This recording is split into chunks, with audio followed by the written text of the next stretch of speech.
ఈ నక్షత్రం యొక్క విశిష్టత ఏమిటి అంటే సాక్షాత్తు పరమేశ్వరుడే ఈ నక్షత్రంలో జన్మించాడని పురాణ గాథ. తదుపరి ఈ నక్షత్రం ఆరుద్ర నక్షత్రం రేల లేక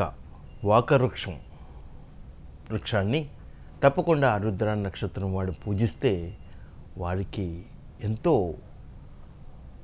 సుఖ సంతోషాలు పొందే అవకాశం కలుగుతుంది.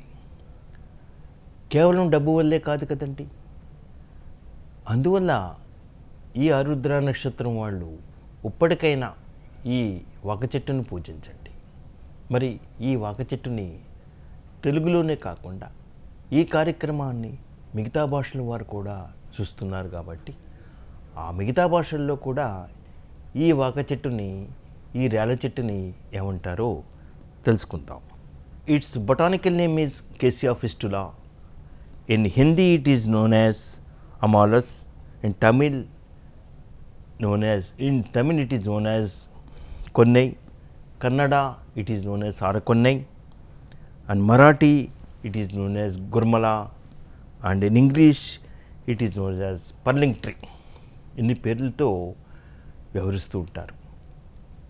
అందువల్ల మనం ఈ వాకవృక్షాన్ని ముఖ్యంగా ఆరుద్ర నక్షత్రం వాడు పూజిస్తే లాభసాటిగా ఉంటుంది.